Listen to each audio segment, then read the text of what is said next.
जिन्होंने अरविंद केजरीवाल जी के साथ मिलकर दिल्ली के 18 लाख बच्चों को अच्छी शिक्षा देने का काम किया। जब केजरीवाल जी की सरकार बनी तो यहां सरकारी स्कूलों में मकड़ी के जाले लगे रहते थे। साथियों और दोस्तों, आज उन सरकारी स्कूलों में जहां मकड़ी के जाले लगे रहते थे, केजरीवाल जी की सरकार ने, मनीष सिसोदिया ने वहां पर एयर कंडीशन कमरे आपके बच्चों की पढ़ाई के लिए बनाया है। ऐसे मनीष सिसोदिया को उठा के इन्होंने जेल में डाल दिया। दिल्ली के सरकारी स्कूलों में स्विमिंग पूल का निर्माण हुआ है, एथलीट के ग्राउंड बने हैं, हॉकी के ग्राउंड बने हैं। पिछले 7 साल से इंटर का रिजल्ट, सरकारी स्कूलों का दिल्ली का रिजल्ट प्राइवेट स्कूलों से बेहतरीन आ रहा है। नरेंद्र मोदी जी को यह बात पसंद नहीं है। हमारे बच्चों को अच्छी शिक्षा कैसे मिल रही है, इस गुनाह में मनीष सिसोदिया को पकड़ के जेल में डाल दिया। 14 घंटे तक सीबीआई ने घर में पूछताछ की, पूरा घर खोद डाला, कपड़े फाड़ दिए, दीवारें तोड़ दी, गांव में छापा मारा, कुछ नहीं मिला। बैंक में छापा मारा, कुछ नहीं मिला। दफ्तर में छापा मारा, कुछ नहीं मिला। अब बैंक का लॉकर चेक करने गए तो नरेंद्र मोदी जी की सीबीआई को झुंझुना मिला। झुंझुना लेके आए, झुंझुना लेके आए। तो मैं कहना चाहता हूं मोदी जी, मनीष सिसोदिया ने जो अच्छी शिक्षा देने का काम दिल्ली के लाखों बच्चों को किया, अरविंद केजरीवाल जी की सरकार वो शिक्षा का काम जारी रखेगी। तुम्हारी जेल और मुकदमों से हम लोग डरने वाले नहीं हैं। हमारे दूसरे मंत्री सत्येंद्र जैन मोहल्ला क्लिनिक का मॉडल लेके आए। 200 तरह की जांच वहां फ्री होती है, अल्ट्रासाउंड फ्री होता है। दिल्ली में फरिश्ते स्कीम लागू है। दिल्ली के अस्पतालों में अगर 1 महीने से ज्यादा का डेट मिल गया ऑपरेशन का, सरकार ने कहा प्राइवेट में करा लो, पूरा का पूरा पेमेंट दिल्ली की सरकार करेगी। ये काम किया सत्येंद्र जैन ने। दिल्ली में 200 यूनिट बिजली फ्री, 400 यूनिट बिजली आधे दाम पे, यह काम किया सत्येंद्र जैन ने। उस सत्येंद्र जैन को पकड़ के जेल में डाल दिया। दिल्ली के 42 विधायकों के ऊपर फर्जी मुकदमे लिखे, उनको जेल में डाला। मुकदमे चले तो कोर्ट में बीजेपी की सरकार को और दिल्ली के पुलिस को लताड़ पड़ी कि क्यों फर्जी मुकदमे लिख रहे हो। यहां तक हद कर दी कि हमारे एक विधायक है सोमनाथ भारती, उनके कुत्ते को पकड़ने के लिए 40 दिल्ली पुलिस वाले गए थे। 40 दिल्ली पुलिस वाले गए थे। इतनी नफरत करते हो, इतनी नफरत करते हो आम आदमी पार्टी से। आम आदमी पार्टी से चाहे जितनी नफरत कर लो नरेंद्र मोदी जी, लेकिन एक बात कहना चाहता हूं, इस देश के लोगों का प्यार आम आदमी पार्टी के प्रति हर दिन बढ़ता जाएगा। वो प्यार तुम नहीं कम कर पाओगे। और अब 3 बार दिल्ली में सरकार बनी और दिल्ली का कारवां अब पंजाब में भी पहुंच गया। पंजाब में भी आम आदमी पार्टी की प्रचंड बहुमत से सरकार बनी, 92 सीटों की सरकार बनी। और भगवंत मान जी की सरकार ने वहां पर सरकार बनने के बाद 300 यूनिट बिजली फ्री देने का काम किया। पंजाब के 90% लोगों के घर में 0 बिजली का बिल आता है, 0। और दिल्ली और पंजाब के अंदर नारे लगते हैं, बिजली का बिल है 0, केजरीवाल और भगवंत मान है हीरो। ये काम कर रहे हैं हम दिल्ली के लोगों के लिए, पंजाब के लोगों के लिए। पंजाब में भी मोहल्ला क्लिनिक का मॉडल आगे बढ़ रहा है। तो एक तरफ आम आदमी पार्टी है जो शिक्षा पे काम कर रही है, स्वास्थ्य पे काम कर रही है, बिजली पे काम कर रही है, पानी पे काम कर रही है, इस देश के करोड़ों लोगों के लिए काम कर रही है। दूसरे तरफ नरेंद्र मोदी जी की सरकार है। वो सरकार किसके लिए काम कर रही है? किसके लिए काम कर रही है? जोर से बोलिए। अडानी जी के लिए काम कर रही है। सब जानते हैं, सब जानते हैं अडानी जी के लिए काम कर रही है। इसलिए अब तक आपने 2G घोटाला सुना, कोयला जी घोटाला सुना, जीजा जी का भी घोटाला सुना। नरेंद्र मोदी ने 8 साल में अडानी जी घोटाला किया, अडानी जी घोटाला। और कितना घोटाला किया? हमसे लोग कहते हैं कितना घोटाला किया। मैंने कहा नरेंद्र मोदी जी ने आकाश में चले जाइए तो हवाई जहाज अडानी का, जमीन पर उतर आइए तो सीपोर्ट अडानी का, एयरपोर्ट अडानी का, सड़क पर चलिए तो सड़क अडानी की, पानी पीजिए तो पानी अडानी का, बिजली जलाइए तो बिजली अडानी की, पाताल में चले जाइए तो कोयला अडानी का, गैस अडानी का, आकाश से लेके पाताल तक सब कुछ नरेंद्र मोदी जी ने अडानी को दे दिया। अडानी को सब कुछ अडानी को दे दिया।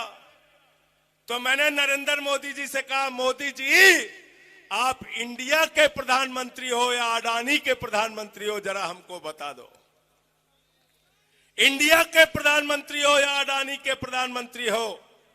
इसीलिए मैंने कहा मोदी जी के राज में आकाश से लेके पाताल तक अडानी को दिया। बैंकों से 2.5 लाख करोड़ रुपए का कर्जा दिया।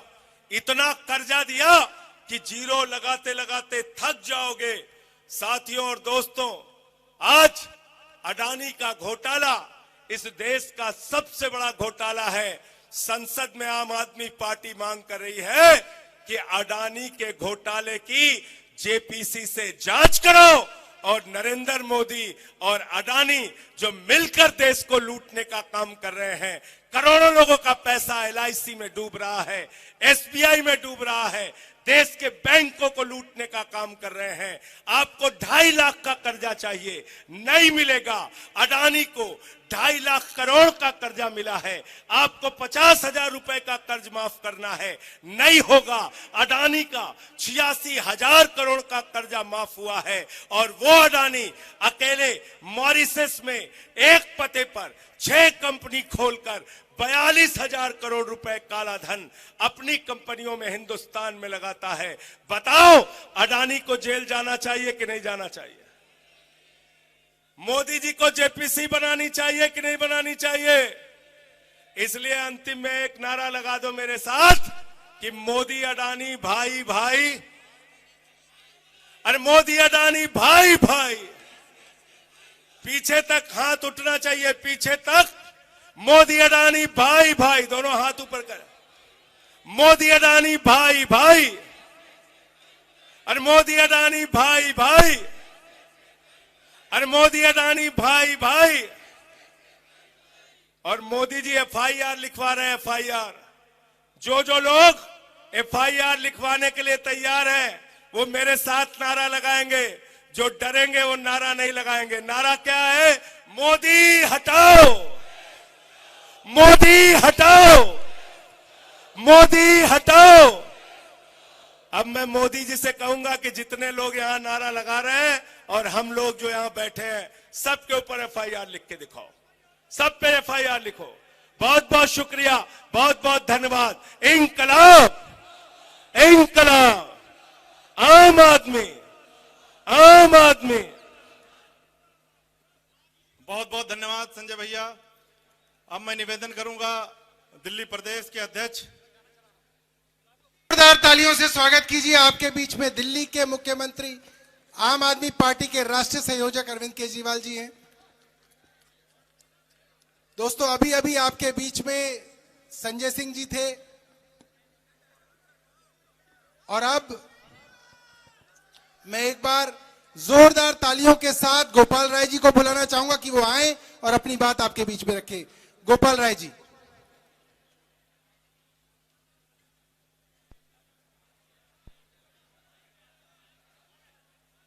शहीद आजम भगत सिंह,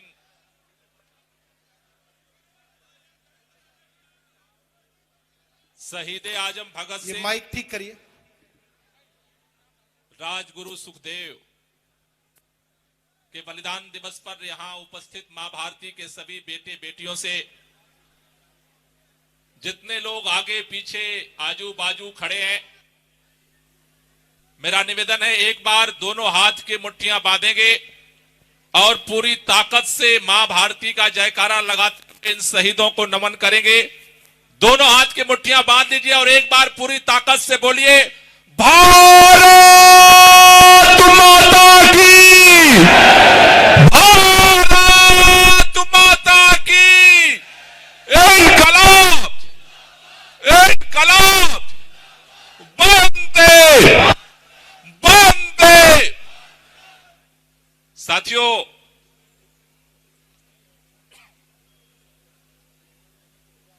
आज पूरा देश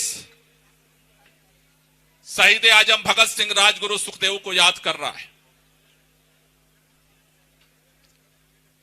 साथियों, जब इस देश के अंदर अंग्रेजों की हुकूमत थी, आप जानते हो इस देश के अंदर ब्रिटिश हुकूमत के खिलाफ जंगे आजादी में अपनी जान की बाजी लगा करके जब हमारे क्रांतिकारी लड़ रहे थे, यही दिल्ली है, दिल्ली के पार्लियामेंट में भगत सिंह और उनके साथी ने बम फेंका था।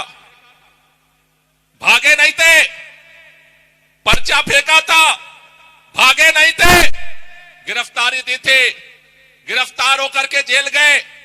कोर्ट में, अदालत में मुकदमा चला।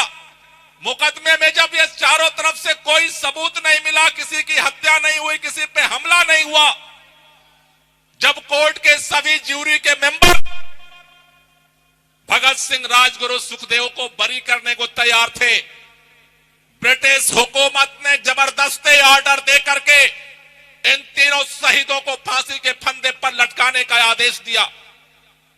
आदेश दिया गया था 24 मार्च को इन तीनों शहीदों को फांसी के फंदे पर लटकाया जाएगा, लेकिन ब्रिटिश हुकूमत जिसका भारत के चप्पे चप्पे पे राज चलता था, उसे सुबह भी बर्दाश्त नहीं थे। 23 तारीख को एक दिन पहले रात के अंधेरे में जल्दी जल्दी में उनको फांसी दी गई और उनको ले जाकर के ठीक से लाशें जली भी नहीं थी, लोग पहुंचे और वो भाग गए। साथियों, मैं आपसे कहना चाहता हूं, हम उन शहीदों के वंशज हैं। आजादी की लड़ाई ने एक दो ने नहीं, हजारों लाखों लोगों ने अपनी कुर्बानियां दी। उनकी शहादत के दम पर यह देश आजाद हुआ। हमारे शहीद हंसते हंसते फांसी के फंदे को क्यों चूम रहे थे? उनका सपना था कि जिस दिन हमारा मुल्क आजाद होगा, अंग्रेजों के राज में जो हमारे लोगों की अशिक्षा है वो दूर होगी, हमारा भारत एक शिक्षित राष्ट्र बनेगा। उन शहीदों का सपना था हमारे भारत के लोगों को इलाज के लिए दर दर भटकना नहीं पड़ेगा। उनका सपना था कि हमारे नौजवानों को रोजगार मिलेगा। उनका सपना था हमारे किसानों को उनके फसल का दाम मिलेगा। उनका सपना था कि जो अंग्रेज कहते थे, dog an Indian not entry, अंग्रेजों और भारतीयों और कुत्तों का प्रवेश वर्जित है। भारत के अंदर आजादी की लड़ाई के दौरान जब अंग्रेजों की हुकूमत थी, उस समय कोई पर्चा नहीं बांट सकता था, कोई एक पेपर नहीं निकाल सकता था। उसी समय अंग्रेजों ने ये एक्ट बनाए भारत के आजादी के वीरों के आवाज को कुचलने के लिए। लेकिन क्या उन्होंने कुचल दिया? क्या हमारे स्वतंत्रता सेनानियों की आवाज को दमन कर दिया गया? अरे जो जो ब्रिटिश हुकूमत दमन करती रही, आजादी की आवाज बुलंद होती गई। भारत माता के जयकारे, भारत की आजादी की आवाज कश्मीर से लेकर के कन्याकुमारी तक, गुजरात से लेकर के असम और नॉर्थ ईस्ट तक फैलती गई। और जिनके राज में कभी सूरज नहीं डूबता था, उनको भी घमंड हो गया था। हमारे पुरखों ने उनकी प्यार से विदाई कर दी, इस देश को आजाद करा लिया अपने दम पर, अपनी आजादी की लड़ाई के दम पर। साथियों, एक नया मंजर फिर देश में पैदा किया जा रहा है। एक नई तस्वीर, एक नए हालात देश में पैदा किए जा रहे हैं। कल आपने देखा होगा, सुना होगा, टेलीविजन पर देखा, अखबारों में पढ़ा होगा, कल दिल्ली के अंदर मोदी हटाओ और देश बचाओ का पोस्टर लगा। हुकूमत थर्रा गई। मैंने कल के बाद काफी इतिहास को खंगाला। इतिहास में मेरी रुचि है। ब्रिटिश अंग्रेजों के राज में भी कभी एक पोस्टर और एक पर्चे के लिए 136 FIR नहीं हुई थी। अंग्रेजों के राज में भी आप समझो कि ये कहां पहुंच रहे। लेकिन जैसा हमने कहा कि तुम्हारे जुल्म और तुम्हारे अन्याय के खिलाफ लड़ने का आवाज है मां भारती के बेटे बेटियां। मां भारती के बेटे बेटियां बर्दाश्त तो करते हैं, लेकिन जब सर के ऊपर से पानी गुजर जाता है तो हम मुकाबला करना भी जानते हैं। मैं आज इस देश के प्रधानमंत्री, भारतीय जनता पार्टी के केंद्र की सरकार, हम सब लोगों से ये बात कहना चाहते हैं, मोदी जी, कल आपने दिल्ली में पोस्टर लगा था और आपने FIR किया। आज इस जंतर मंतर पे आज हजारों लोग मोदी हटाओ देश बचाओ का पोस्टर लेकर के खड़ा है। मैं दावत देना चाहता हूं, निमंत्रण देना चाहता हूं, आकर के FIR करो। और आपसे भी कहना चाहता हूं, आगामी 30 तारीख को तैयार हो जाओ।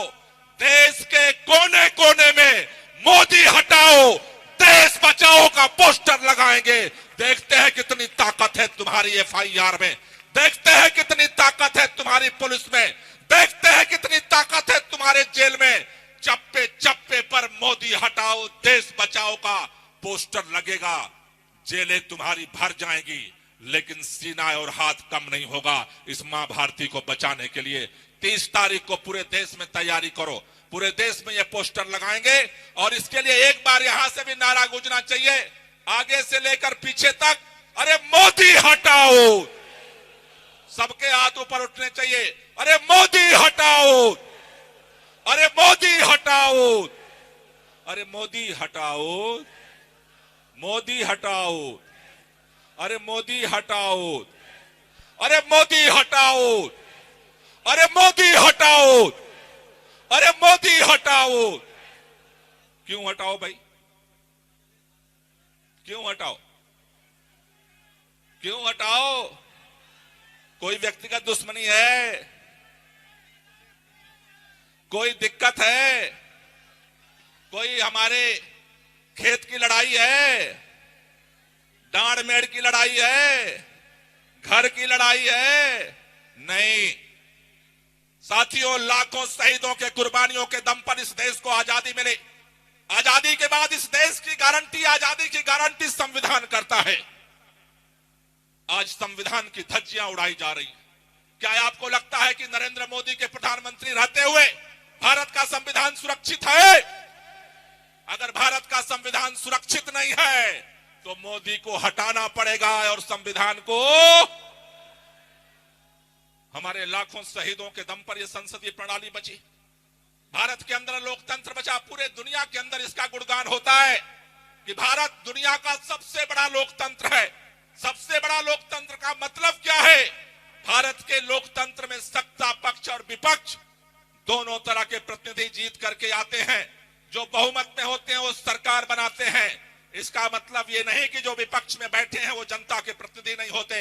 अपने कॉन्स्टिट्यूंसी से बहुमत से वो जीत करके आए हैं। लेकिन पिछले दिनों आप देख रहे हो, संविधान के साथ साथ पूरे विपक्ष की आवाज को खत्म करने की, कुचलने की कोशिश हो रही है, फर्जी मुकदमे में फंसाने की कोशिश हो रही है। क्या आपको लगता है कि नरेंद्र मोदी के प्रधानमंत्री रहते भारत का संविधान, भारत का लोकतंत्र बच सकता है? बच सकता है? तो फिर रास्ता एक ही है कि मोदी को हटाओ, तभी लोकतंत्र बचेगा। इस देश के अंदर किसान, हमारे कई सारे साथी पंजाब के देख रहा हूं मैं यहां उपस्थित है, पूरे देश के किसानों ने एक साल इस दिल्ली के सरहद पे सर्दी गर्मी जाड़ा बर्दाश्त किया। कीले बिछाई गई किसानों के लिए, लेकिन वो नहीं हिले। जबरदस्ती उनके ऊपर 3 काले कानून लगाए गए। उसके बाद सरकार ने वादा किया कि आप अपना धरना उठा लो, हम देश के अंदर MSP को कानून का दर्जा दे देंगे। किसानों को MSP के कानून का दर्जा मिला क्या? मिला क्या? अभी रामलीला मैदान में फिर किसान जुटे थे। आपको लगता है कि नरेंद्र मोदी के प्रधानमंत्री रहते किसानों का भला हो सकता है? क्या किसानों के ऊपर जो मुकदमे लगे थे वापस हुए क्या? उनसे जो वादा किया गया था पूरा हुआ क्या? क्या नरेंद्र मोदी के रहते, प्रधानमंत्री रहते, किसानों के साथ न्याय हो सकता है? जो जो उस आंदोलन में शहीद हुए उनके साथ न्याय हो सकता है? क्या मुकदमे वापस हो सकते हैं? क्या एमएसपी मिल सकती है? इसलिए अब देश की मजबूरी है कि नारा इस बात के लिए खड़ा हो कि मोदी हटाओ और देश, और कोई रास्ता नहीं है। सारे रास्ता अपना लिया। देश के छात्रों ने, याद करो, जवाहरलाल नेहरू विश्वविद्यालय के छात्र, इलाहाबाद विश्वविद्यालय के छात्र, हैदराबाद यूनिवर्सिटी के छात्र, जामिया मिलिया इस्लामिया के छात्र, बनारस हिंदू यूनिवर्सिटी के छात्र, पूरे देश के छात्र जब आवाज उठा रहे थे, उनको देशद्रोही आतंकवादी कह करके कुचल दिया गया। हैदराबाद के अंदर एक नौजवान रोहित वेमुला शहीद हो गया। नौजवानों की आवाज को कुचल दिया गया, उनकी आवाज को बंद कर दिया गया, और इस देश के अंदर नौजवानों को संदेश दिया गया कि अगर बोलोगे तो फिर तुम्हारे खिलाफ तुम्हें आतंकवादी घोषित करके और तुम्हारी जिंदगी को तबाह कर देंगे।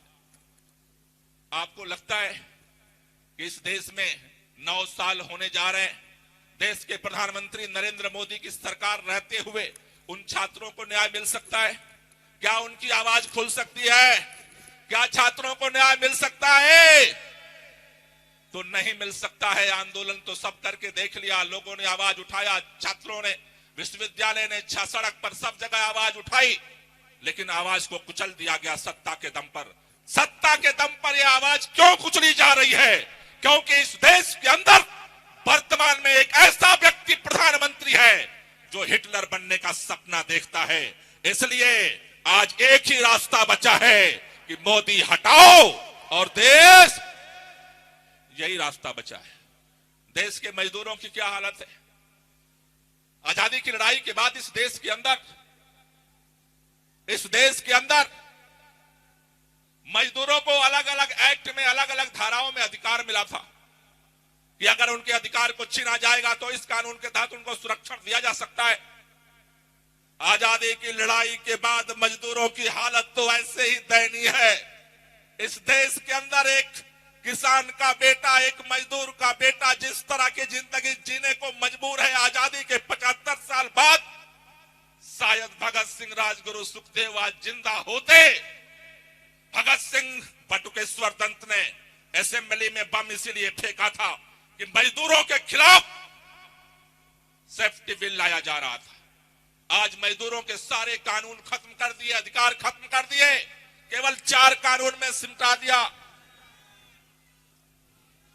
हमारे बीच में पंजाब के मुख्यमंत्री भगवंत मान जी पहुंचने वाले हैं। एक बार जोरदार तालियों से एक बार भगवंत जी शहीद आजम भगत सिंह, राजगुरु और सुखदेव जी की प्रतिमा पे फूल चढ़ाएंगे।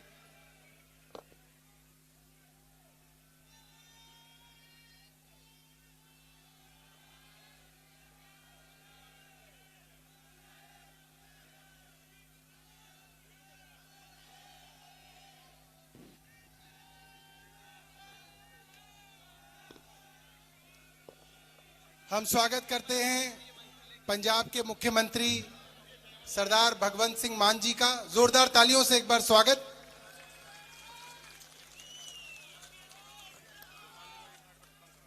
हमारे बीच में भगवंत मान जी भी पहुंच चुके हैं।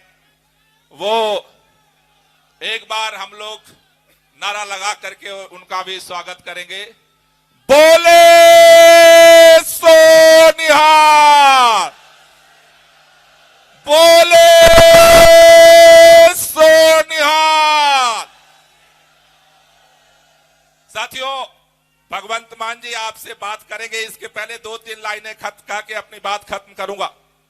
मैं कह रहा था कि इस देश के मजदूर लाखों शहीदों के बाद जो उनको अधिकार मिले थे उसे छीन करके केवल 4 बिल में समेट दिया गया।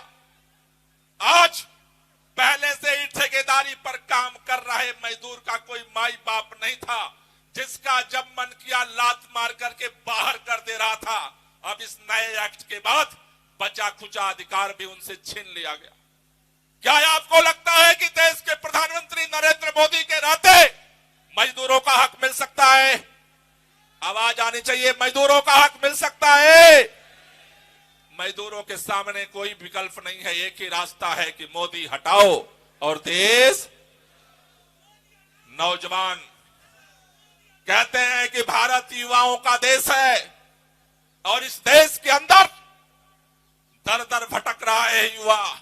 करोड़ों 2 करोड़ रुपए 2 करोड़ प्रति वर्ष रोजगार देने का वादा था, लेकिन आज नौजवान जिसके पास नौकरी थी वो भी चली गई। क्या आपको लगता है कि 9 साल में जो नौजवानों को रोजगार नहीं दे पाया, अगले 1 साल में नौजवानों को रोजगार देने सक्षम है? तो फिर रास्ता क्या है नौजवानों के पास? नौजवानों के पास एक ही रास्ता है कि मोदी हटाओ और देश, और सब पे कहते हैं सोने पे सुहागा। अभी पता चला है हिंडनबर्ग रिपोर्ट से कि ये तो सबकी आवाज बंद कर रहे थे और एक को उड़ा रहे थे। पूरे चप्पे चप्पे पर भारत के और देश के कोने कोने में जहां जहां मोदी प्रधानमंत्री जी गए, वहां अडानी का साम्राज्य विकसित करते रहे, गाड़ी कमाई का पैसा उनके जेब में डालते रहे, पूरे दुनिया के अंदर फर्जी घोटाला करते रहे। आपको लगता है, कितने लोगों को लगता है कि जब तक देश के प्रधानमंत्री नरेंद्र मोदी रहेंगे अडानी की जांच हो सकती है क्या? मोदी जी अडानी की जांच करा सकते हैं क्या? मोदी जी अडानी की जांच करा सकते हैं क्या? तो रास्ता क्या है? रास्ता एक ही है अब देश के सामने कि मोदी हटाओ, मोदी हटाओ। सबके हाथ आगे से पीछे तक उठने चाहिए। एक बार इस नारे के साथ भगवंत मान जी को हम लोग आवाज देंगे, दोनों हाथ ऊपर करके, अरे मोदी हटाओ, अरे मोदी हटाओ, अरे मोदी हटाओ। हमारे शहीद आजम भगत सिंह, राजगुरु सुखदेव जैसे हजारों क्रांतिकारियों ने जो लड़ाई लड़ी, हंसते हंसते फांसी के फंदे को चूमा, उनकी आत्मा हमें भी ताकत दे और इस तानाशाही सरकार से हम लड़ें और उनकी जो विरासत है उसे बचाने के लिए मोदी को हटाने में कामयाब हों और देश को बचाने में कामयाब हों। बहुत बहुत शुक्रिया, बहुत बहुत धन्यवाद। इनकलाब जिंदाबाद। साथियों, अब मैं बुलाना चाहूंगा उनको जो शहीद आजम भगत सिंह की भूमि से आते हैं और जिन्होंने और आम आदमी पार्टी ने इतिहास चर्चा कि अपनी सरकार जब बनाई तो शपथ समारोह शहीद आजम भगत सिंह की जन्मभूमि में वो किया और पूरी दुनिया में शहीद आजम भगत सिंह का नाम पहुंचाया। मैं स्वागत करना चाहूंगा पंजाब के मुख्यमंत्री भाई भगवंत सिंह मान जी का कि वो आए और अपनी बात रखें।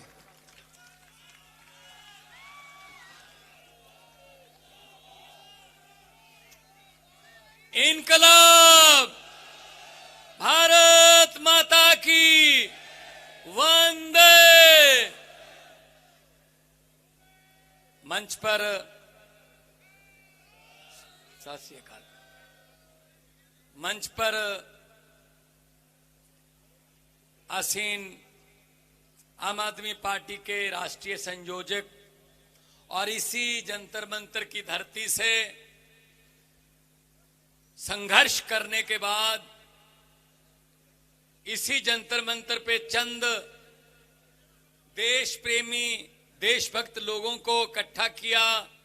काफिला बढ़ता गया, काफिला बढ़ता गया और आज आम आदमी पार्टी के रूप में एक लहर, एक पूरे देश में एक बदलाव और एक क्रांति की खुशबू जो है वो फैल रही है।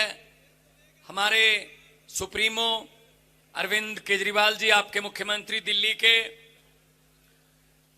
और विद्यार्थी जीवन से संघर्ष में और हकों के लिए लड़ने वाले भाई गोपाल राय जी आपके सामने बोल रहे थे।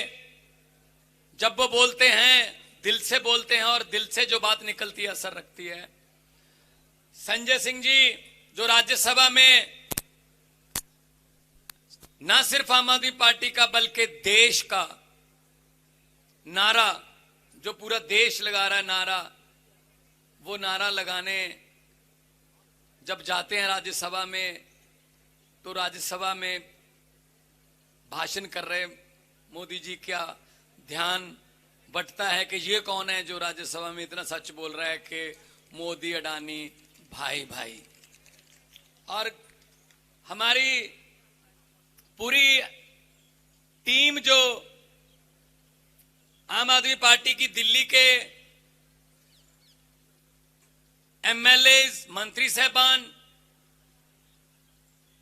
जो विधानसभा में आपके लिए एक्ट लेके आते हैं, अच्छे अच्छे कानून लेके आते हैं, उन सबका मैं बहुत बहुत आभारी हूं कि उन्होंने मुझे यहां बुलाकर मंच पर मौका दिया, मान सम्मान दिया।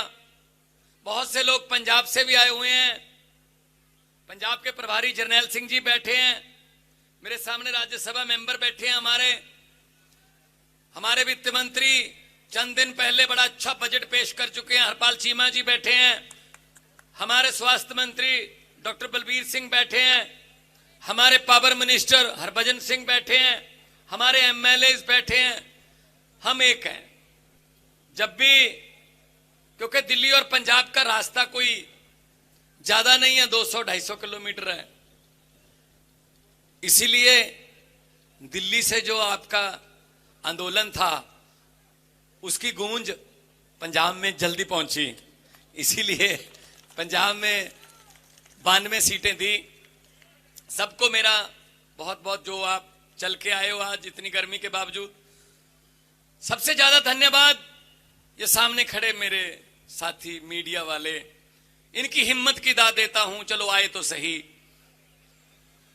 देखो हिम्मत ही है इस जमाने में कैमरे लगाना हमारे आगे, वो भी इनका कोई कसूर नहीं है, इनका कोई कसूर नहीं है। चलाना, इसराइली के बारे में कुछ बताना, ये तो इनके बॉसेस का काम है। आगे उनके भी कहां आगे बॉस बैठे हैं, लेकिन कम से कम वीडियो तो बना रहे हैं ना कहीं रिकॉर्ड तो रहेगा।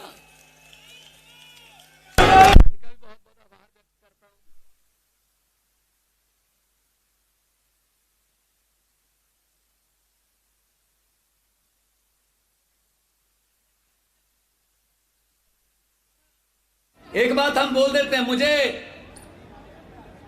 मुझे किसी ने पूछा कि फलां इलेक्शन लड़ रहे हो, सर्वे में नहीं आ रहे। मैंने कहा जी आम आदमी पार्टी है, सर्वे में नहीं आती, सरकार में आती है बस।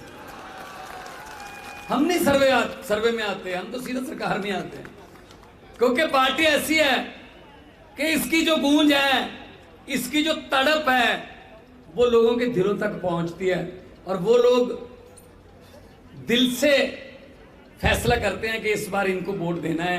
अच्छे लोग हैं जी, भले लोग हैं, और हमारे बीच में से निकले हुए हमारे बेटे बेटियां हैं। तो दिल्ली से जाग मिला, दही जितना मर्जी जमाना हो, पंजाबी च कहंदे आ दही जितना मर्जी जमाना होवे, जाग दा एक चमचे चाहिदा हुंदा है। दिल्ली ने जाग दिता, असी पंजाब दे विच ईमानदारी दा ते सच्चाई दा दही जमा के दिखाया, ते पूरे देश दे विच जाके हुण साडे कोले जाग बहुत ज्यादा हो गया। हुण असी पूरे देश दे विच जाग जिहड़ा है, सच्चाई वाला चम्मच दही का जो होता है, जिसको जाग बोलते हैं, वो लगाए। कर्नाटका में गए थे, अरविंद जी के साथ गए थे कर्नाटका में। बहुत से लोग ऐसे हैं जो कर्नाटका के नेताओं को नहीं जानते, लेकिन कहते हैं ये दिल्ली वाला जो आया है ये करता है भाई, काम करता है ये, इसको स्कूल बनाने आते हैं, इसको अस्पताल बनाने आते हैं, इसको बिजली मुफ्त करनी आती है। ये नफरत की बात नहीं करता, ये बहुत बड़ी बात है जी। आज के इस जमाने में ऐसी इमेज बना लेना, विकास के नाम पर वोट मांगना बहुत बड़ी बात है।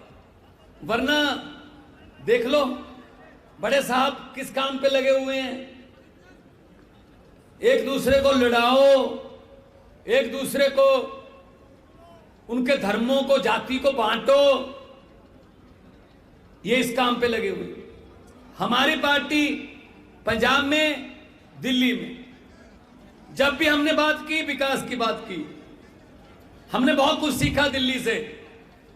हमने मोहल्ला क्लिनिक सीखे, हालांकि सीखने के लिए तो बहुत बड़े बड़े राजनीतिक और विदेशों के राजदूत प्रधानमंत्री, राष्ट्रपति, उनकी पत्नी भी, ट्रंप की पत्नी भी आके स्कूल देख के गई। लेकिन हमने देख रखे थे कि कभी भी हरे रंग का पेन आएगा तो ऐसे स्कूल हम भी बनाएंगे पंजाब में, और ऐसे मोहल्ला क्लिनिक हम भी बनाएंगे। तो 26 जनवरी 16 मार्च को हमने भगत सिंह जी के खटकड़ कलां गांव में ओथ ली।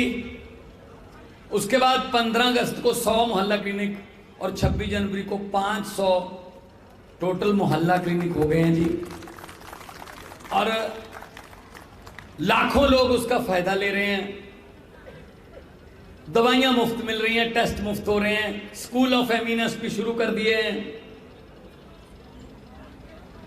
हमने वादा किया था, गारंटी दी थी अरविंद जी ने स्टेजों पर जाकर पंजाब में कि बिजली मुफ्त कर देंगे।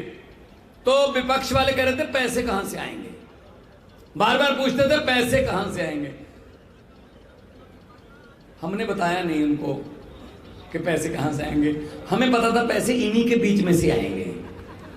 तो भ्रष्टाचारियों को पकड़ पकड़ के अंदर कर रहे हैं, जो नजायज जमीनों पर कब्जे कर रखे थे वो छुड़वा रहे हैं, पैसे वहां से आ रहे हैं। और 1 जुलाई से पंजाब में बिजली का बिल 0 आता है जी। पूछ लो किसी से, 200 किलोमीटर है, कोई दोस्त बेहतर रहता होगा उनसे पूछ लेना। ये होती है विकास की राजनीति। अब देखिए प्रधानमंत्री जी, उनके पास कोई अफसर आता है, वो कहता है जी आधी रात को 12 बजे बुला लो लोकसभा और बुला के अनाउंस कर दो नोटबंदी। वो साइन कर देते, अच्छा इससे क्या होगा, इसके लिए होगा। आधी रात को बुला लो जीएसटी लागू कर दो। कौन सी फाइल है, ये फाइल है। वैसे बोल देते हैं फाइल रख जाओ मैं पढ़ लूंगा, लेकिन पढ़ते नहीं हैं क्योंकि हैं जी। अच्छा हाँ, नहीं तो ऐसी बात नहीं है, फाइलें हमारे पास भी आती हैं, 5-10 मिनट में पता चल जाता है फाइल क्या कहती है। बस ये दिखाने के लिए कि मैंने पढ़ ली है, उसके बाद अफसर को बुलाते हैं, साइन कर देते हैं। तो भाई साहब ऐसा तो नहीं होना चाहिए। प्रधानमंत्री कम से कम पढ़ के तो साइन करें। और हमारे जो कन्वीनर हैं वो इनकम टैक्स के ऑफिसर हैं, उनको तो पता है पैसा कहाँ से लाना है और कैसे पब्लिक को देना है, उनको सब पता है। ये फर्क होता है पढ़ाई का। तो इसलिए उनको ये लगता है कि मेरे आसपास जो हैं, मैं जिधर भी देखूं मेरी फोटो नजर आए, मेरी फोटो नजर आए। एक बीमारी है, एक साइकोलॉजिकल सिकनेस है ये।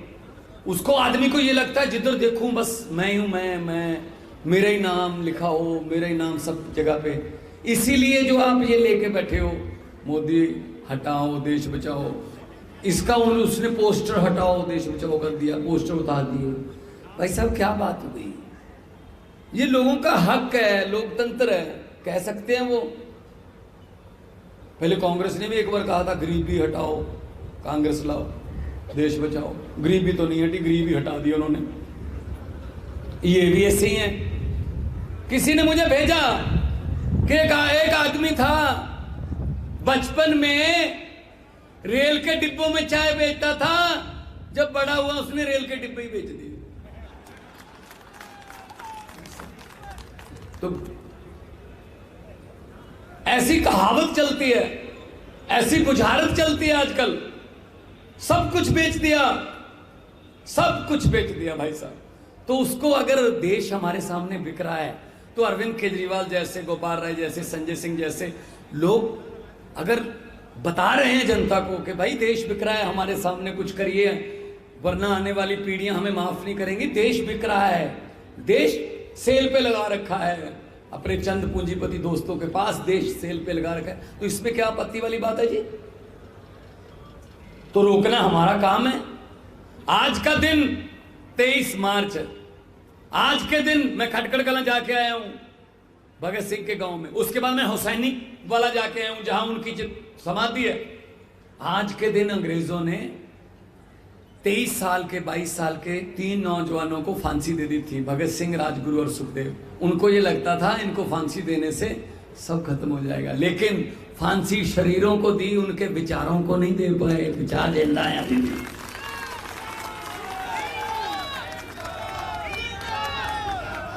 देखिए भाई साहब, विचार किसी भी उम्र में आ सकते हैं।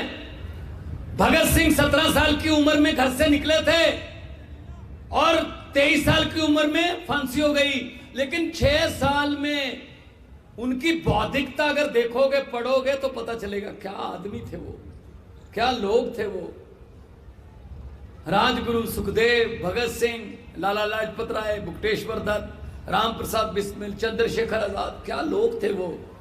उन्होंने अपने सपनों की आजादी ये तो नहीं सोची थी जो आजकल है, ये तो उनके सपनों की आजादी नहीं है। शहीद आजम भगत सिंह जी को कभी भी ये चिंता नहीं थी कि आजादी आएगी या नहीं। वो कहते थे आजादी तो आके रहेगी, आजादी तो मिलेगी।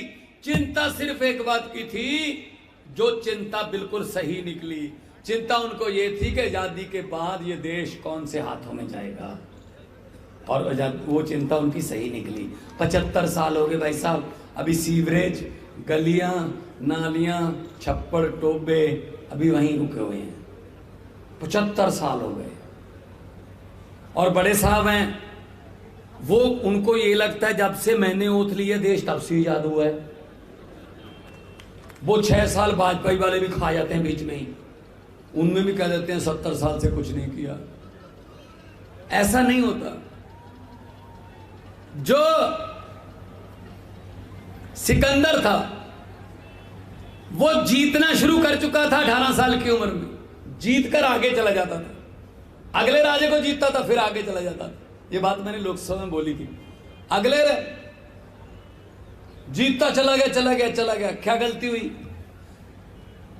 एक बहुत बड़ी गलती कर गया सिकंदर, जो आजकल बड़े साहब कर रहे हैं। जीतते तो चले गए, जैसे कोई स्टेट अगर नहीं जीती तो छीन भी लेते हैं, इधर से उधर से खरीद के। जीतते और छीनते तो चले गए सिकंदर की तरह, वापस जाना भूल गए भाई साहब। जब वापसी का टूर निकला सभी राजे खड़े थे, आजा, जाएगा कहाँ? तो इसीलिए हम कहते हैं हंकार नहीं करना चाहिए। 2 बार जीत गए फिर क्या होगा, वापस भी जाना होता है, लोगों को हिसाब भी देना होता है। 130 करोड़ जनता हिसाब मांगेगी।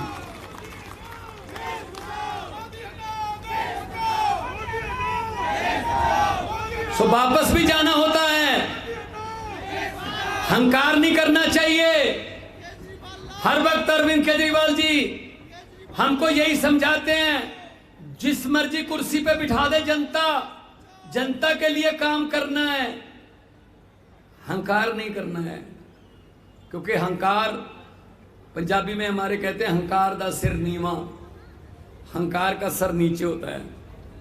बड़े बड़े हंकारी आए चले गए भाई साहब। ये पब्लिक है, जब चाहे आदमी अर्श पर और जब चाहे आदमी फर्श पर। बड़े बड़े उतारे हैं, बड़े बड़े को गलतफहमी हो गई थी कि हम तो शायद इसी गद्दी के लिए बने हैं। नहीं, ये नहीं होता। लोग हैं जी, लोग बड़े हैं। और भगत सिंह जी को सच्ची श्रद्धांजलि आज यही होगी, उनकी आत्मा को सच्ची श्रद्धांजलि उनकी आत्मा भी सुन रही होगी कहीं ना कहीं, कि चलो जंतर मंतर पे कुछ लोग तो इकट्ठे हुए, घर से निकले, मेरे सपनों की आजादी को बचाने के लिए कुछ तो निकले। जब भगत सिंह जी आजादी का आंदोलन लड़ रहे थे तब भी लोग मजाक करते थे कि ये छोटे छोटे बच्चे इतने बड़े अंग्रेज साम्राज्य को हिला देंगे, उनको भगा देंगे, हो ही नहीं सकता। लोग मजाक करते थे, लेकिन उन्होंने हिला दिया, उन्होंने उनको भगा दिया।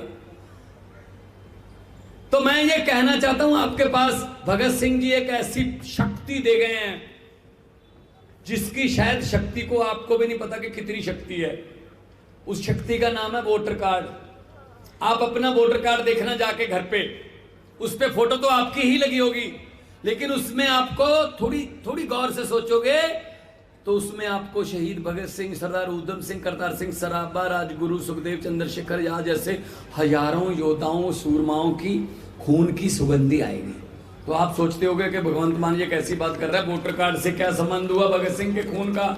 जी मैं बताता हूं, शादियां तो तब भी होती थी, सांस तो अंग्रेजों के जमाने में भी लोग लेते थे, गिद्दे भंगड़े भी होते थे, लेकिन अंग्रेज वोट नहीं डालने देते थे। भगत सिंह जी की लड़ाई यही थी अंग्रेजों के साथ कि आप जाइए, ये हमारा देश है, हम अपने नेता खुद चुनेंगे, हम अपने लीडर अपने आप चुनेंगे, हम अपने वोट से, लोकतंत्र डेमोक्रेसी से हम अपने लोग चुनेंगे, अपने नेता चुनेंगे। तो इसी चक्कर में उनको फांसी दे दी गई। लेकिन उसके बाद देश आजाद हो गया। आजाद हो गया तो हमारे पास वोटर कार्ड बन गया। तो वोटर कार्ड बन गया मतलब वोटर कार्ड किसने बनवाया? शहीद आजम भगत सिंह जैसे हजारों योद्धाओं ने अपना खून दे के ये वोटर कार्ड बनाया है। बड़ा दुख होता है जब पता चलता है इस मोहल्ले में जी वोटर कार्ड 2000 में बिकता है, इस मोहल्ले में तो दारू बांट दो जी 4 पेटियां, तो वोटर कार्ड जहां मर्जी ले जाओ। बड़ा दुख होता है। मैं कहता हूं उसकी कीमत पहचानो, भले ही हमको ना डालो लेकिन अपनी मर्जी से तो डालो। कम से कम जब आप वोट का कोई सौदा करते हो 2000 में, 5000 में या किसी लालच में आकर, तो वो वोट का सौदा नहीं होता, वो शहीद आजम भगत सिंह जैसे हजारों योद्धाओं के खून का सस्ता सौदा होता है। खून का सस्ता सौदा मत करो। उन्होंने बहुत बड़ा हथियार दे दिया, वो वोट डाल के बदल दो, जो लूट रहा है उसको बदल दो, जो खराब है उसको बदल दो। आपके पास चांस मिल गया। अब भगत सिंह ने कहा था कि क्रांति के लिए हर बार बंदूक उठानी नहीं पड़ती, क्रांति के लिए किताबें भी होती हैं। हम लोगों ने भगत सिंह की ऐसी इमेज बना दी है, शायद वो एक लड़ाका नौजवान था लेकिन उनके हाथ में किताबें भी थी। ये भी सोचो, कभी किताब वाली फोटो देखना, कभी आप पढ़ना कि भगत सिंह क्या क्या किताबें, कौन सी किताबें पढ़ते थे और क्या लिखते थे। उनको जब कहा गया शादी करनी है तेरी, तो भगत सिंह ने कहा, उस दिन मंगना था, मंगनी थी उस दिन जिस दिन भागे थे, तो उन्होंने कहा इश्क करना सबका पैदाइशी हक है, इश्क करना सबका पैदाइशी हक है, क्यों ना इस बार वतन की सरजमी को महबूब बना लिया जाए। जो वतन की सरजमी को, जो देश की धरती को महबूब बनाने वाले लोग थे, उन क्या लोग थे। तो उनके सपनों की आजादी, ये चंद जो नफरत फैलाने वाले उस आजादी का गलत इस्तेमाल करें, ये हमें बर्दाश्त नहीं है। हमने कुछ नहीं बनना जी।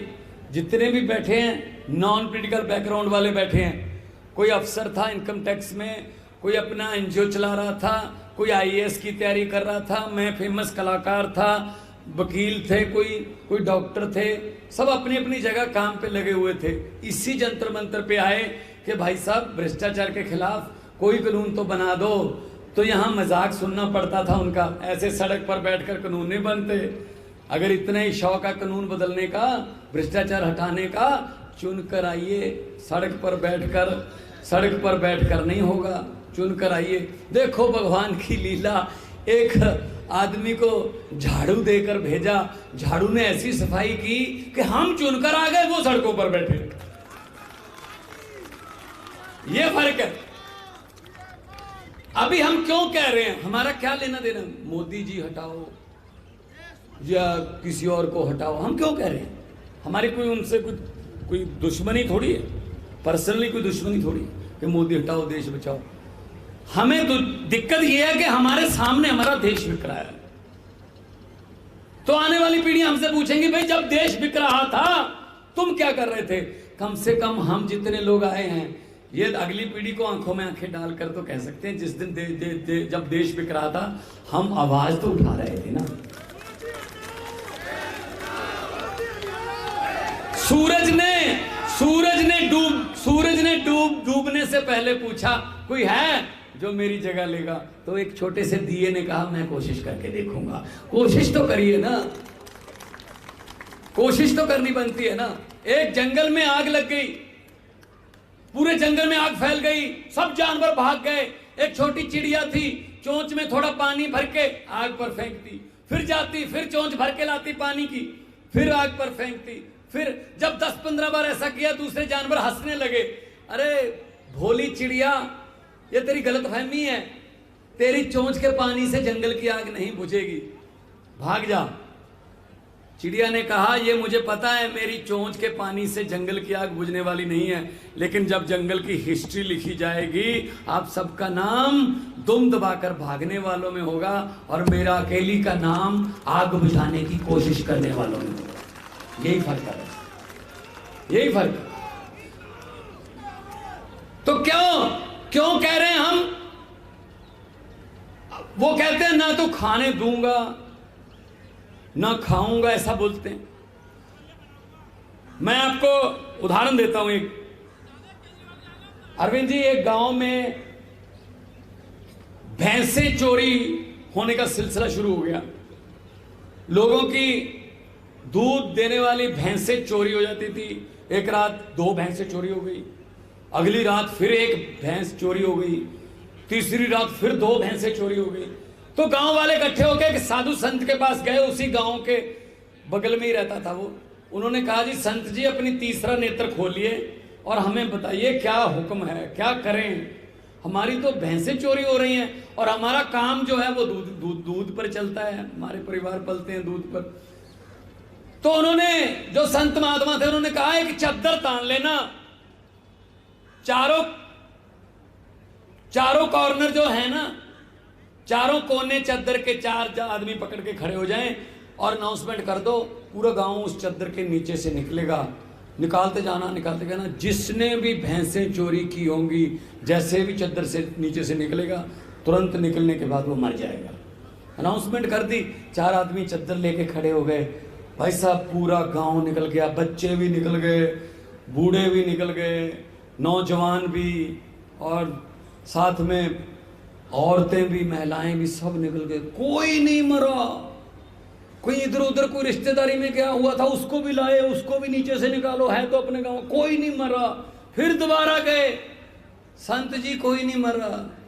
तो संत जी ने कहा कि चद्दर किसको पकड़ाई थी? कहते ये और ये और ये। तो संत ने कहा, जो भैंसों के चोर थे वो तो चद्दर तान के खड़े थे और चोर अपने आप में से ढूंढ रहे हो।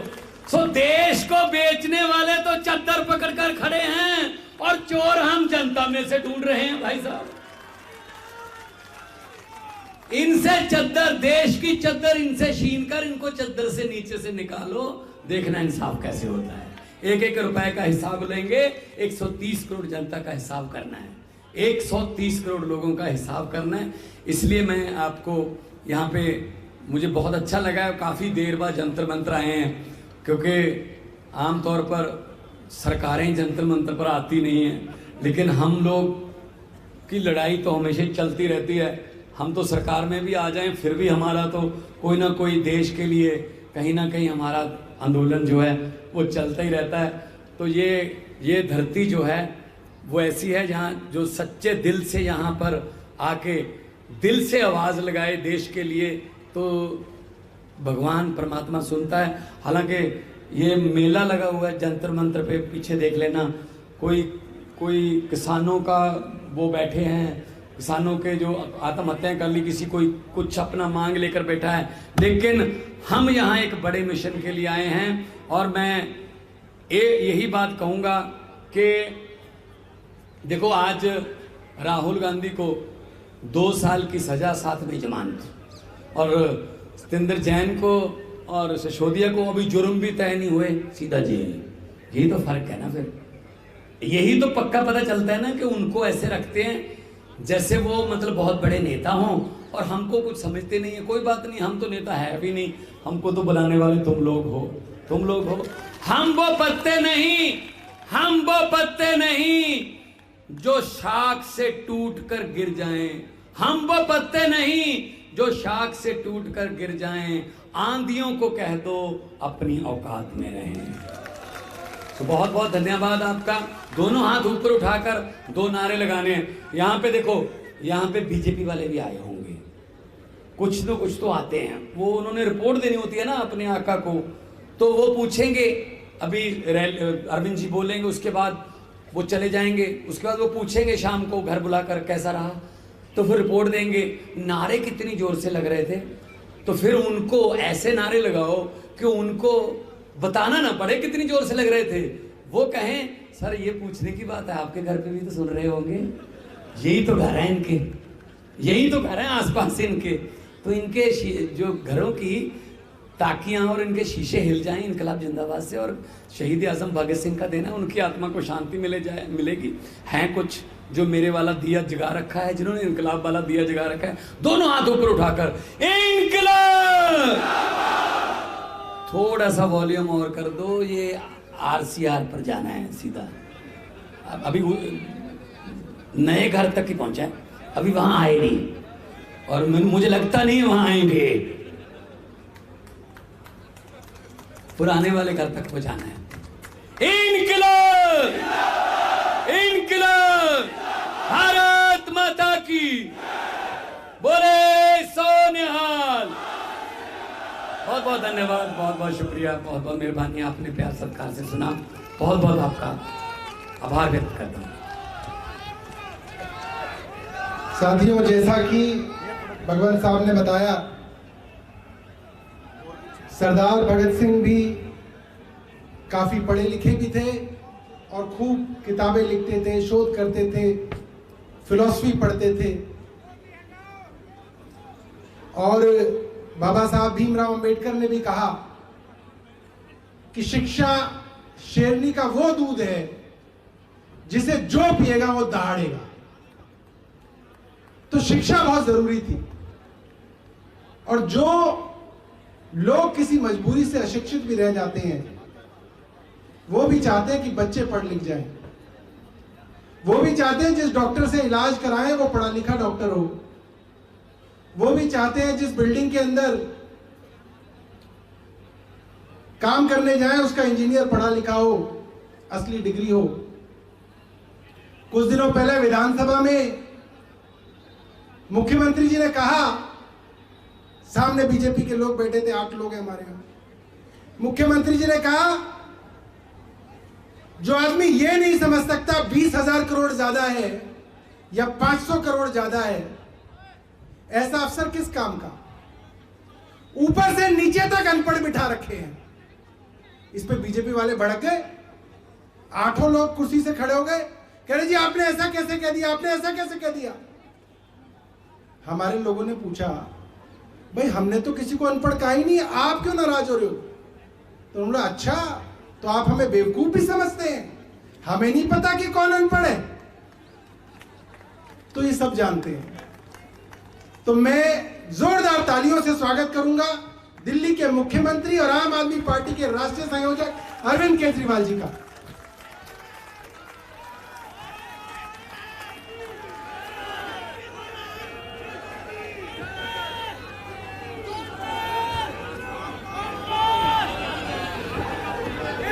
एक बार सब लोग दिल से जोर से भारत माता का जयकारा लगाएंगे, मुट्ठी बंद करेंगे, हाथ ऊपर करेंगे और दिल से बोलेंगे, भारत माता की, भारत माता की, इनकलाब, इनकलाब, वंदे वंदे।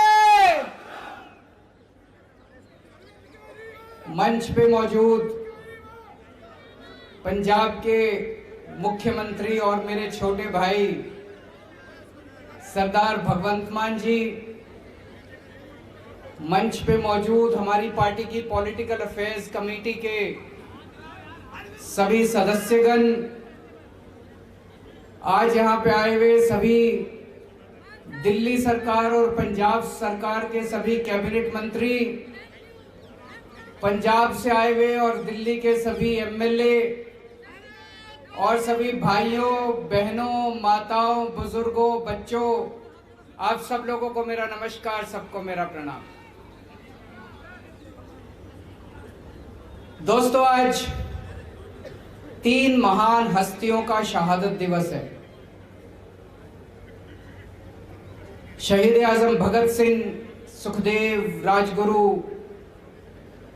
उन लोगों ने आज सुप्रीम कुर्बानी दी थी हमारे देश को आजाद कराने के लिए।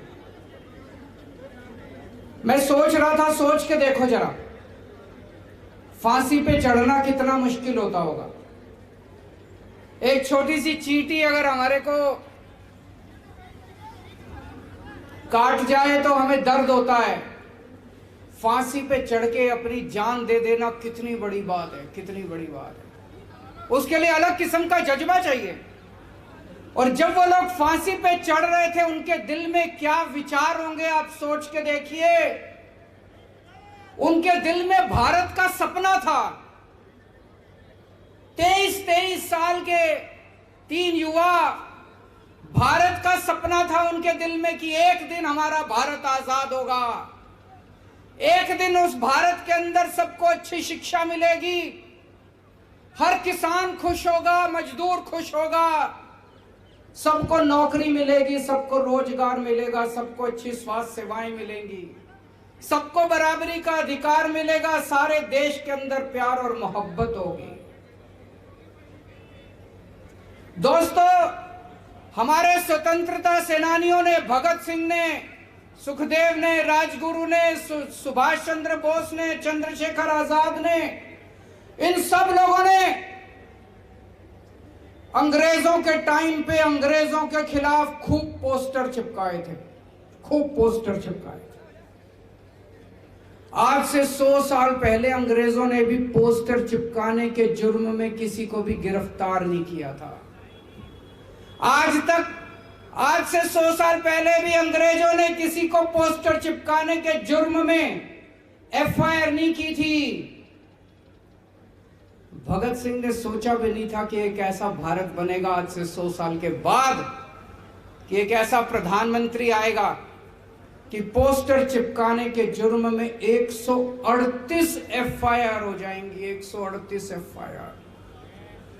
इस देश के अंदर किसी महिला के साथ कुछ गलत काम हो जाए तो एफआईआर दर्ज कराना नानी याद आ जाती है।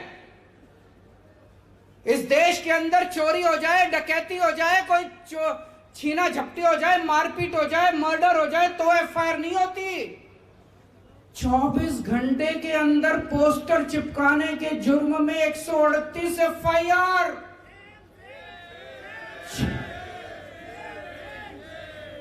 6 लोगों को गिरफ्तार कर लिया कहते हैं। एक कोई प्रिंटर है और 6 लोग हैं जो बेचारे गरीब आदमी दीवारों पे पोस्टर चिपका रहे थे उनको। यार ये चल क्या रहा है? प्रधानमंत्री जी की तबीयत ठीक है?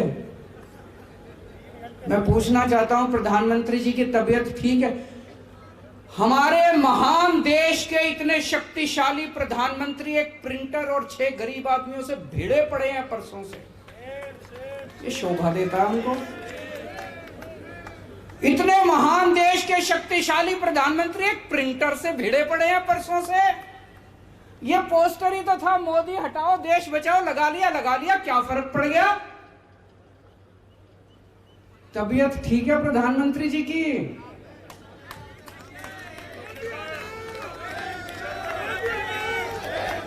इतना डर किस बात का डर है प्रधानमंत्री को?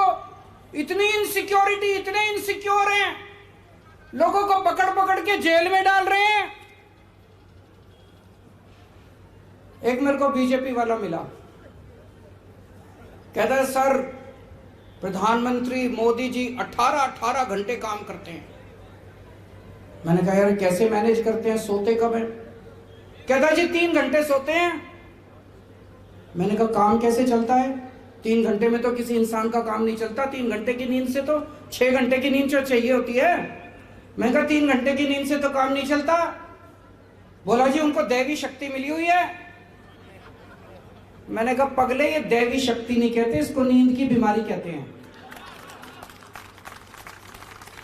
प्रधानमंत्री जी को बोलो ठीक से सोया करें, नींद नहीं आती तो नींद की गोली ले लिया करें, किसी अच्छे डॉक्टर को दिखा लें। अगर प्रधानमंत्री जी ठीक से सोएंगे नहीं तो सारा दिन चिड़चिड़े रहते हैं। कभी उनको हंसते देखा है? सारा दिन चिड़चिड़े रहते हैं, गुस्सा आया रहता है, इसको जेल में डालो, इसको जेल में डालो, उसको सवेरे से शाम तक बस जेल में डालो, जेल में डालो, जेल में डालो। तो मैं भगवान से प्रार्थना करता हूं कि प्रधानमंत्री जी स्वस्थ रहें। हमारे देश के प्रधानमंत्री स्वस्थ होंगे तभी देश तरक्की करेगा। आज इन्होंने, बीजेपी वालों ने मेरे खिलाफ भी बहुत पोस्टर लगा दिए पूरी दिल्ली में। मीडिया वाले आए, पता चला कोई पुलिस उनको, मेरी सारे पुलिस वालों से विनती है हाथ जोड़ के किसी को गिरफ्तार मत करना। जनता का हक है पोस्टर लगाना। केजरीवाल अच्छे काम करेगा तो जनता जय जयकार करेगी, केजरीवाल बुरे काम करेगा तो जनता पोस्टर भी लगाएगी मेरे खिलाफ। लगाए मेरे खिलाफ पोस्टर, मेरे को कोई आपत्ति नहीं है, कोई एफआईआर नहीं होगी, किसी को गिरफ्तार नहीं किया जाएगा। और मैं प्रधानमंत्री जी से निवेदन करता हूं, उन बेचारों को छोड़ दो यार, वो 6 गिरफ्तार कर रखे हैं, उनको छोड़ दो। थोड़ा सा मोदी जी थोड़ा बड़ा दिल दिखाओ, उन 6 को छोड़ दो, गिरफ्तार कर रखे हैं उन लोगों को। हैं जी, अभी आएंगे उस पे। आज देश की सबसे बड़ी समस्या भ्रष्टाचार है। इतना भ्रष्टाचार हो गया, इतना भ्रष्टाचार हो गया। आज से 3-4 साल पहले लाल किले से खड़े होकर प्रधानमंत्री जी ने कहा था कि मैं भ्रष्टाचार के खिलाफ लड़ाई लड़ूंगा। जनता को बड़ा अच्छा लगा, जनता ने सुना, टीवी में देखा, प्रधानमंत्री जी कह रहे हैं मैं भ्रष्टाचार के खिलाफ लड़ाई लड़ूंगा, जनता को बड़ा अच्छा लगा। अगले ही दिन सोमवार को एक कांग्रेस का बड़ा नेता, उसके घर ईडी के छापे पड़े, उसके घर सीबीआई के छापे पड़े, खूब कैश मिला, खूब संपत्ति मिली, हिसाब बेहिसाब कैश मिला।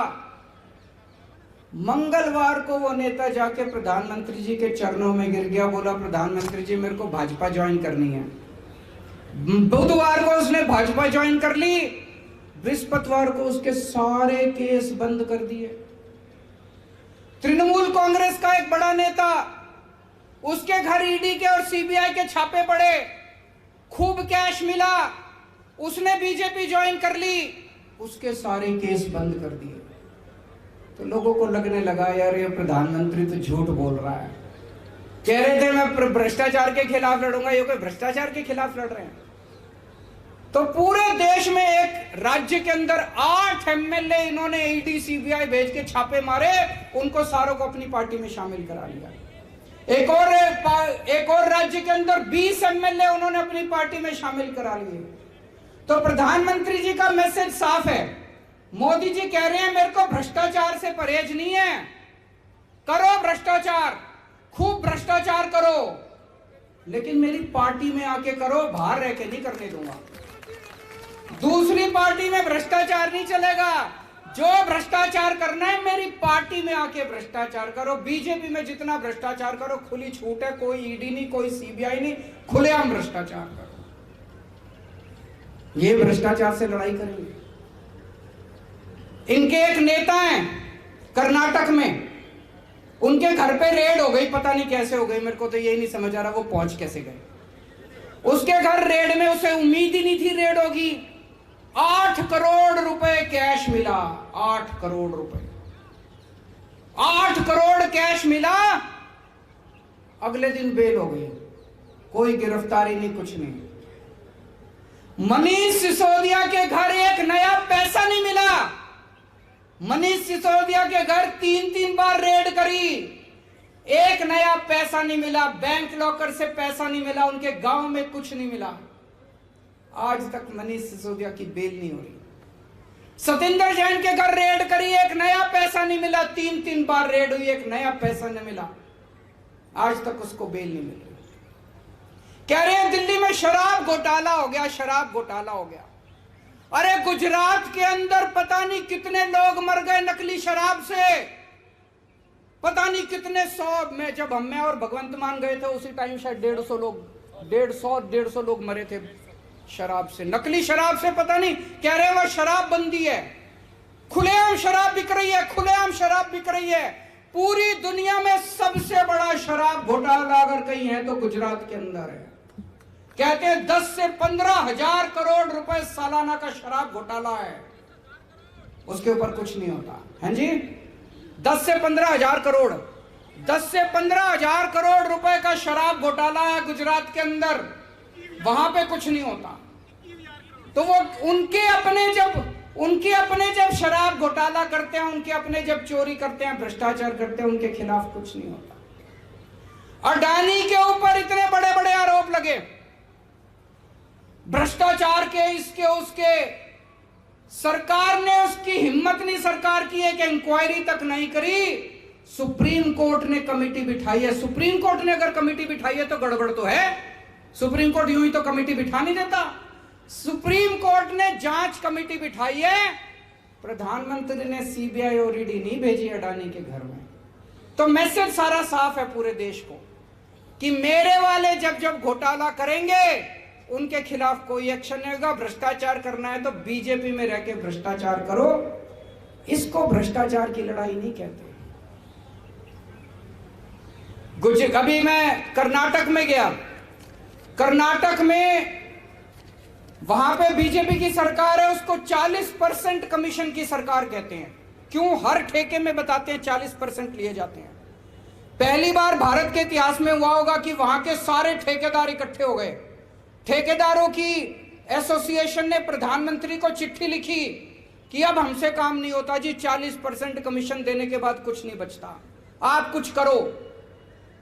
प्रधानमंत्री ने अपने मंत्रियों और अफसरों के खिलाफ नहीं करा, जो ठेकेदार एसोसिएशन का प्रेसिडेंट था उसको उठा के जेल में डाल दिया। एक व्हाट्सएप आया था, कहते हैं जी सारे देश में चुन चुन के मोदी जी ने भ्रष्टाचारियों को बीजेपी में इकट्ठा कर लिया और प्रधानमंत्री जी अब चोरों के सरदार हैं। अच्छा नहीं लगता जब कोई प्रधानमंत्री के बारे में ऐसा कहता है। हमारे देश के प्रधानमंत्री के बारे में जब लोग आपस में ऐसी चर्चा करते हैं, ये अच्छा नहीं लगता। दोस्तों, एक तरफ वो हैं और दूसरी तरफ आम आदमी पार्टी है। आम आदमी पार्टी में अगर हमारा अपना भी अगर भ्रष्टाचार करता है तो बख्शते नहीं हम उसको। जब मेरी दिल्ली में सरकार बनी, दिल्ली में हमारा खाद्य मंत्री गड़बड़ करते हुए पकड़ा गया। अभी मीडिया को भी नहीं पता था, पुलिस किसी को नहीं पता था, विपक्ष को भी नहीं पता था। मैंने अपने खाद्य मंत्री का मामला सीबीआई को सौंप दिया खुद ब खुद और उसको अपनी कैबिनेट से निकाल दिया।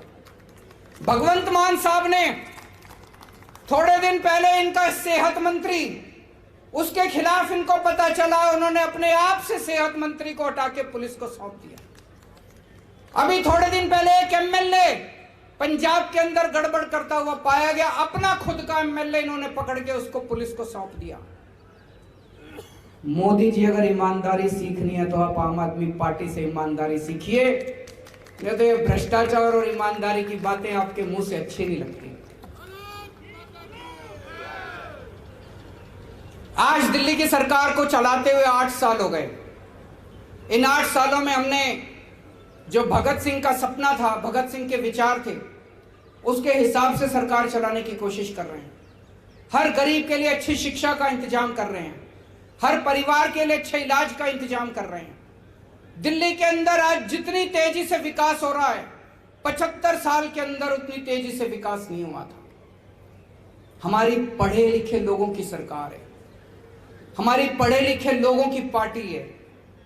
और जब मैं सरकार चला रहा हूं, मैं मीटिंग लेता हूं अफसरों की, मैं ये देखता हूं कि मुख्यमंत्री को पढ़ा लिखा होना कितना जरूरी है।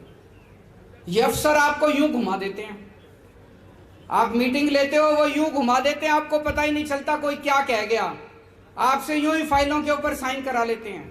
अगर आप पढ़े लिखे नहीं हो, आप सरकार नहीं चला सकते, आपको कोई भी बेवकूफ बना के चला जाएगा।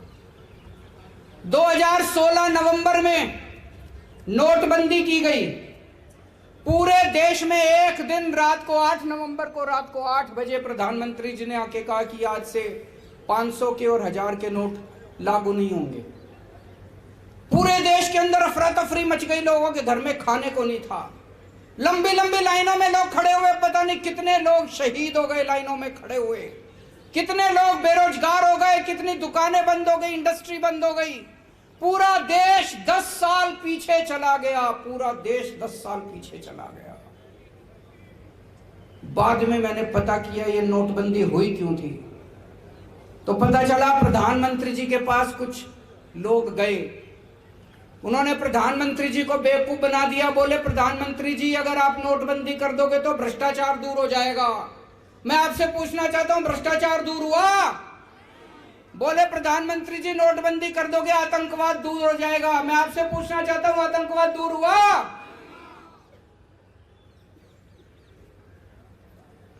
मैं एक वीडियो देख रहा था, प्रधानमंत्री जी से एक पत्रकार ने पूछा आप कितने पढ़े लिखे हैं?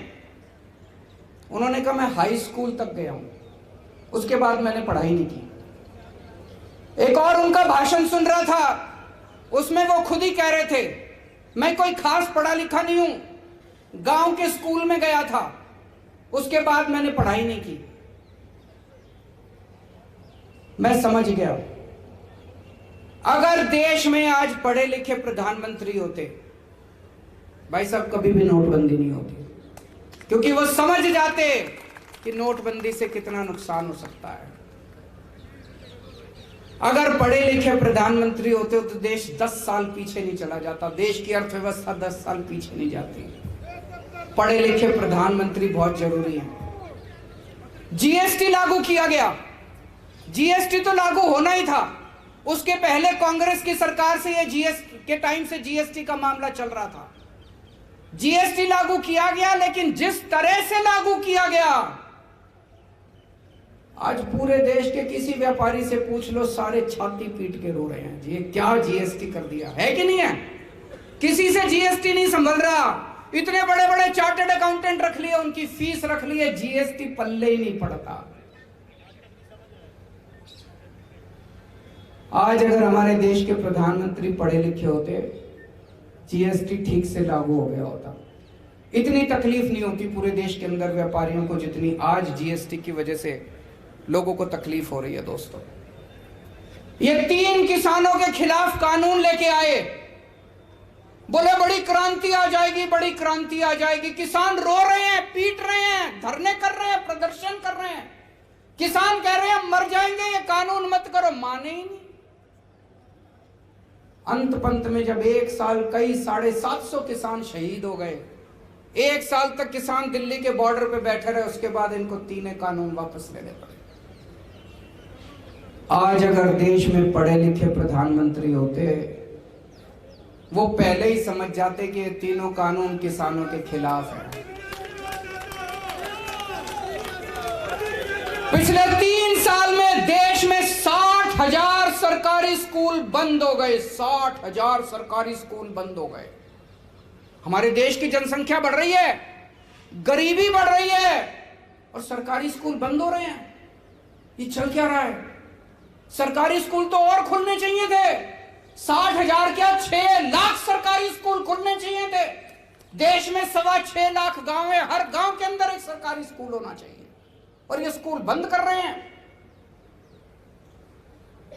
आज अगर एक पढ़ा लिखा प्रधानमंत्री होता, वो शिक्षा की कीमत को समझता, वो समझता कि देश को आगे ले जाने के लिए शिक्षा कितनी जरूरी है, वो 60,000 सरकारी स्कूल बंद नहीं करते, वो 6 लाख नए सरकारी स्कूल खोलते। आजादी के बाद 75 साल हो गए, आज तक देश के सरकारी स्कूलों का इन सारों ने मिलकर भट्ठा बिठा दिया। गरीब अपने बच्चों को मजबूरी में सरकारी स्कूलों में भेजते हैं। 75 साल के बाद ऊपर वाले ने एक शख्स को भेजा, मनीष सिसोदिया। उसने देश के सरकारी, दिल्ली के सरकारी स्कूलों का कायाकल्प कर दिया। आप जाके देखो, अभी मैं 4 दिन पहले एक नया स्कूल उद्घाटन करके आया हूं, दिल्ली का डीपीएस मॉडर्न स्कूल, वसंत वैली, जीडी गोयंका को पीछे छोड़ते हैं आज हमारे दिल्ली के सरकारी स्कूल। इतना शानदार स्कूल, इतने शानदार सरकारी स्कूल, इतना हमारे बच्चे, गरीबों के, रिक्शे वाले के, मजदूर के बच्चे आज डॉक्टर, इंजीनियर, वकील बन रहे हैं। ऐसा शख्स जिसने देश के करोड़ों करोड़ों बच्चों के मन में, उनके माँ बाप के मन में एक उम्मीद पैदा की कि हमारे बच्चों को भी अच्छी शिक्षा मिल सकती है। नहीं तो एक रिक्शे वाले का बच्चा सोचता था मेरा बेटा भी रिक्शा चला लेगा, मजदूर का बच्चा सोचता था मेरा बेटा भी अब मजदूर बनेगा बड़ा होके। अब ये सपना देख रहे हैं हमारे बच्चे डॉक्टर बनेंगे, इंजीनियर बनेंगे, अमीर बनेंगे। ऐसे शख्स को प्रधानमंत्री जी ने जेल में डाल दिया। कोई अगर पढ़े लिखे प्रधानमंत्री होते तो मेरे को फोन करते, कहते अरविंद जी पार्टीबाजी छोड़ो, आप ये मनीष सिसोदिया को मेरे को दे दो, मैं इसको देश का शिक्षा मंत्री बनाऊंगा। बोलते कि नहीं बोलते? उन्होंने इनको पकड़ के जेल में डाल दिया। बताओ, मेरे को बड़ी तकलीफ हुई। अब मनीष सिसोदिया के लिए नहीं, मनीष सिसोदिया तो भगत सिंह है, जान ले लो उसकी, फांसी पे चढ़ा दो, खुशी खुशी देश के लिए फांसी पे चढ़ जाएगा। मुझे देश के लिए चिंता हुई कि इतने अच्छे शख्स को इन्होंने उठा के जेल के अंदर डाल दिया।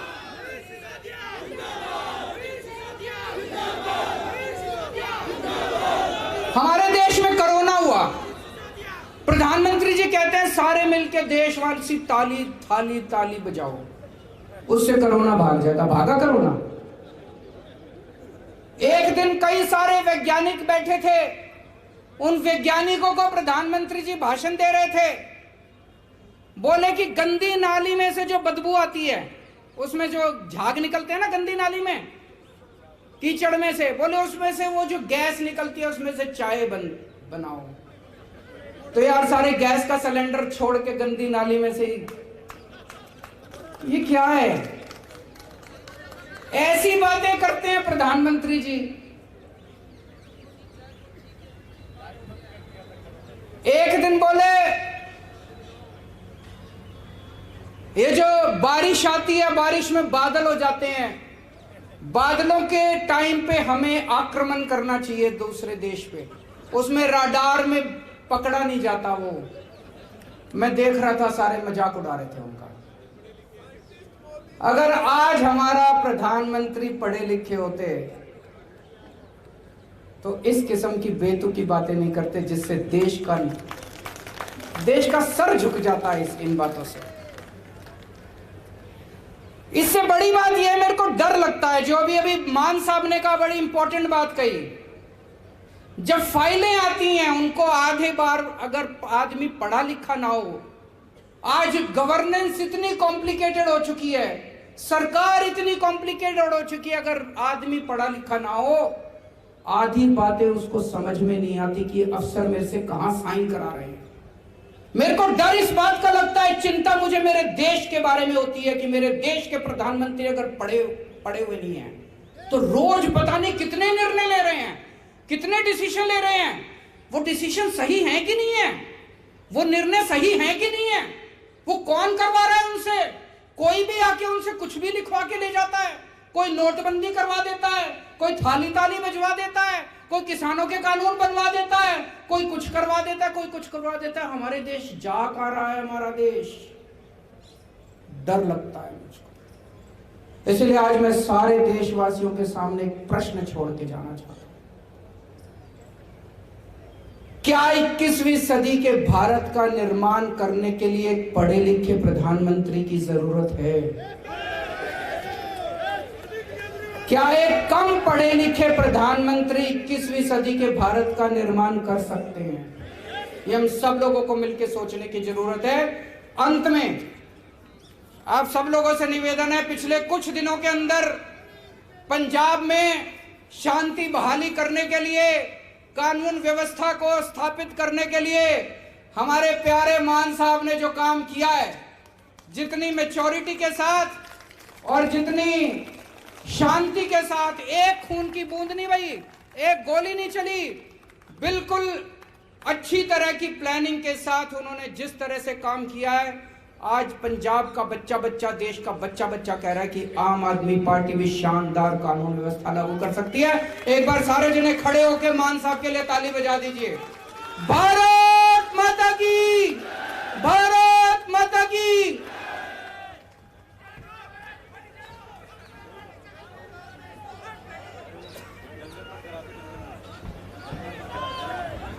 मगर वो तैयार है।